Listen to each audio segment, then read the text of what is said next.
വടക്കാഞ്ചേരി ശ്രീ സുബ്രഹ്മണ്യ സ്വാമി ക്ഷേത്രത്തിൽ കർക്കിടക മാസ ചടങ്ങുകൾക്ക് തുടക്കമായി. കർക്കിടക മാസ ആരംഭം കേരള ഹൈക്കോടതി government senior pleader advocate TS Mayadas ഉദ്ഘാടനം നിർവഹിച്ചു. ഇത് വളരെ വിശേഷപ്പെട്ട ഒരു ക്ഷേത്രമാണ് സുബ്രഹ്മണ്യ സ്വാമിയുടെ ക്ഷേത്രം.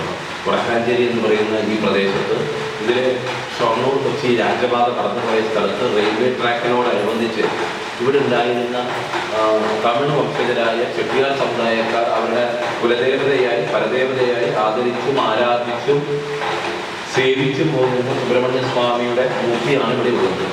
കാലം കൊണ്ട് റോഡ് മാറിപ്പോയപ്പോൾ തിരക്കൊക്കെ കുറേ ഉണ്ടായി. പക്ഷേ ഒരു അസാമാന്യമായ ചൈതന്യമുള്ള ക്ഷേത്രം അത് സുബ്രഹ്മണ്യ സ്വാമിയുടെ ഈ ക്ഷേത്രം എന്ന് പറയാതിരിക്കാൻ വയ്യ. ഞാനുൾപ്പെടെ ഒരുപാട് പേർക്ക് ഒരുപാട് ഗുണങ്ങൾ ഇവിടെ ഉണ്ടായിട്ടുണ്ട്. ശ്രീ ദുർഗാദാസ് വന്നതിന് ശേഷം ഒരുപാട് മാറ്റങ്ങൾ ഈ ക്ഷേത്രത്തിൽ, പ്രത്യേകിച്ച് നിത്യപൂജകളൊക്കെ വളരെ നന്നായിട്ട് വളരെ നിത്യപൂജകളൊക്കെ വളരെ ഭംഗിയായിട്ട് നടക്കുന്നുണ്ട്. ക്ഷേത്രം മേൽശാന്തി ദുർഗാദാസ് പുളിയത്ത്, ക്ഷേത്രം trust president C Vidyasagaran, മാതൃസമിതി secretary കവിത ജയരാജൻ, വനജ ശങ്കർ, വിജയലക്ഷ്മി വടക്കാഞ്ചേരി, വത്സല, സുരേഷ് എന്നിവർ പങ്കെടുത്തു. News desk anytime news.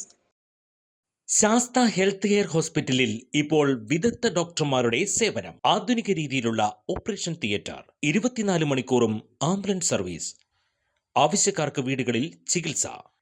Sastha health care and wellness centre, Vazhani road, Vadakkanchery, Thrissur. Phone 8547024222. കൂടുതൽ വാർത്തകൾക്ക് ഞങ്ങളുടെ ചാനൽ സബ്സ്ക്രൈബ് ചെയ്യുക. ഫേസ്ബുക്ക് ഫോളോ അപ്പ് ചെയ്യുക. വാർത്തകൾ വേഗത്തിലറിയാൻ എനിടൈം ന്യൂസ്.